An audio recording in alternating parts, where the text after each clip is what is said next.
नमस्कार दोस्तों, मैं मोनू कुशवाहा और आज जो मैं टॉपिक लेके आया हूँ ये है दौरा विकृति, यानी कि जो है सीजर जो है डिसऑर्डर्स, इसके बारे में पढ़ने वाले हैं और ये कितने प्रकार के होते हैं इसके बारे में भी हम जानेंगे। तो आइए और स्टार्ट करते हैं कि दौरा विकृति आखिर होती क्या है। कई सारे लोगों को दौरा पड़ जाता है, कई सारे लोगों को जो है वो कई सारे प्रॉब्लम्स हो जाते हैं। तो इस डिसऑर्डर के बारे में हम जानते हैं, इस डिसऑर्डर के बारे में जानते हैं और कोशिश करते हैं कि इन चीज़ों के बारे में, इसके कितने टाइप्स होते हैं, करीब 4 प्रकार के होते हैं, इसके बारे में भी हम जानने का प्रयास करेंगे। तो आइए और शुरू करते हैं। जिसे वैज्ञानिकों ने आज दौरे का नाम दिया है, पहले उसे मिर्गी रोग के नाम से जाना जाता था और मिर्गी को ही आजकल दौरा बोला जाता है। अतः दौरा जो है मिर्गी रोग का ही एक नया नाम एवं परिवर्तित रूप है। मनोवैज्ञानिकों का मत है कि दौरा विकृति एक महत्वपूर्ण तंत्रिका वैज्ञानिक विकृति है। दौरा से तात्पर्य ऐसे अवधि से होता है जिसमें मस्तिष्क न्यूरॉन्स अचानक जो है अत्यधिक क्रियाएं होने लगती है मस्तिष्क में। जब कभी भी अचानक ढंग से ऐसी उत्तेजित होने वाले न्यूरॉन्स में मस्तिष्क के पेशीय न्यूरॉन्स जो है सम्मिलित हो जाते हैं, तो ऐसे दौरे में ऐंठन भी उत्पन्न हो जाता है, जिससे शरीर की मांसपेशियों में काफ़ी जोरों से अनियंत्रित ढंग से क्रियाएं प्रारंभ हो जाती है। परंतु सच्चाई यह है कि सभी दौरा में कंपन जो है सम्मिलित नहीं होता है, बल्कि अधिकतर दौरा पड़ने पर उसमें कंपन होता ही नहीं है। तो जो मनोवैज्ञानिकों ने जो है या फिर वैज्ञानिकों ने जो दौरा को बांटा है वो मुख्य रूप से दो भागों में बांटा है। पहला है सामान्यकृत दौरा और दूसरा है आंशिक दौरा। सामान्यकृत दौरा में जो है मस्तिष्क के अधिकतर भाग में उत्तेजनाएं पाई जाती हैं। इसके उत्पन्न होने की बिंदु लोगों में स्पष्ट रूप से ज्ञान नहीं होता है। आंशिक दौरे में वैसे दौरे को कहा जाता है जो एक स्पष्ट बिंदु से आरंभ होता है। इसके भाग लेने वाले न्यूरॉन्स मस्तिष्क के एक विशेष क्षेत्र में ही सीमित होते हैं। आंशिक दौरा के भी जो है दो तरीके बताए गए हैं। पहला है सरल आंशिक दौरा और दूसरा है जटिल आंशिक दौरा। सरल आंशिक दौरा वैसे दौरे को कहा जाता है जिसमें व्यक्ति में चेतना में परिवर्तन आता है परंतु चेतना समाप्त नहीं होता है। जटिल आंशिक दौरे में सरल की तुलना में अधिक जटिल गंभीर होता है और इसमें रोगी की चेतना जो है ये समाप्त हो जाती है। व्यक्ति को याद नहीं रहता है कि उसे दौरा भी आया था। दौरा विकृति के जो मुख्य रूप से 4 प्रकार बताए गए हैं। पहला है पोटिल माल दौरा, दूसरा है ग्रैंड माल दौरा, तीसरा है जोक्सियन दौरा और चौथा है मनोपेशीय दौरा। आइए और इसके बारे में हम थोड़ा थोड़ा देख लेते हैं। इसके बाद जो बाकी क्वेश्चन है उसमें अलग अलग दौरा जो है ये पढ़ना है, तो फिर वहाँ पे हम कोशिश करेंगे इसको बेहतरीन तरीके से और भी जानने के लिए। पेटिल माल जो दौरा है, पेटिल माल का जो शाब्दिक अर्थ होता है छोटा बीमारी। इस तरह का दौरा प्रायः 30 सेकंड तक की अवधि का होता है। इतना लौगी दौरा पड़ने के पर व्यक्ति जो है पूर्णतः गतिहीन हो जाता है और अपने इर्द गिर्द के वातावरण से अपूर्ण चेतन में हो जाता है। वह टकटकी लगाए ऐसे आगे की ओर देखता है जैसे देखता रहता है। दौरा समाप्त होने पर यह पता नहीं होता है कि उसके साथ कुछ हुआ है और दौरा पड़ने के पहले वह क्या कर रहा था। वो जो है जो चीज़ कर रहा था उसी को जो है पुनः वो करना प्रारंभ कर देता है। और इस तरह का जो दौरा है यह अधिकतर बच्चों में होता हुआ दिखाई देता है।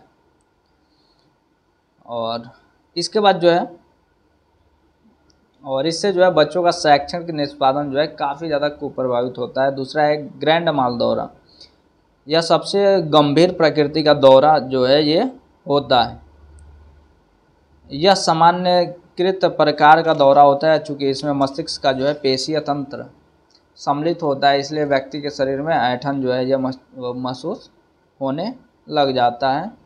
और इसके भी जो है ये कई सारी अवस्थाएं होती हैं, जिसमें कोमा की अवस्था हो जाता है, क्लोनिन अवस्था हो जाता है, टॉक्निन और ऑरा की अवस्था हो जाता है। तो आगे एक क्वेश्चन है उसी में जब हम पढ़ेंगे तो फिर यहाँ पे हमारा जो है ये दौरा, ये वाला दौरा जो है ये हम पढ़ लेंगे जो हमारा ग्रैंड माल दौरा है। तीसरा जो है यह जोक्सियन दौरा, इसके बारे में हम जरूर जानेंगे।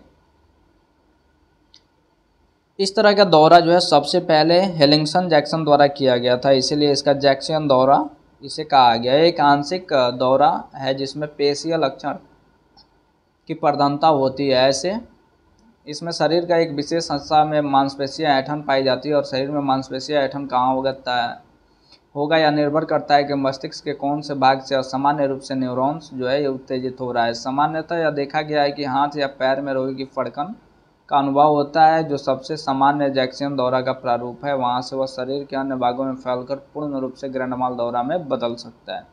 चौथा ये मनोपेशीय दौरा। इस दौरे की उत्पत्ति बिंदु संकपाली क्षेत्र में होता है। इससे संकपाली दौरा भी कहा जाता है। इस दौरे में व्यक्ति में एक विशेष तरह की ऑरा का अनुभव होता है तथा कुछ सेकंड से लेकर कुछ मिनट तक के लिए रोगी को वास्तविकता से संपर्क समाप्त हो जाने का अनुभव होता है। दौरा समाप्त होने के बाद व्यक्ति अपना कार्य पुनः प्रारंभ कर देता है तथा उसे इस घटना की याद नहीं रहती है। यह घटना दौरा की अवधि में बहुत से रोगियों द्वारा कुछ यांत्रिक व्यवहार जैसे खास ढंग से अवयव को आगे पीछे करना आदि दिखलाता है। कुछ अन्य रोगी इस दौरे की अवधि में विचित्र व्यवहार जैसे लोगों के बीच अपने वस्त्र ये उतार देना, पेशाब करने लगना आदि दिखलाते हैं। और ये दौरा विकृति के करीब करीब आधे रोगियों के हिप्पोकैम्पस में क्षति होते हुए ये स्पष्ट सबूत पाए गए हैं। हिप्पोकैम्पस में क्षति का जो मुख्य कारण है स्टैटिक इपिलेप्टिक्स की घटना होती है, जिसमें रोगी बिना चेतन के पुनः प्राप्ति के ही लगातार अनेक बार दौरों का अनुभव करता है।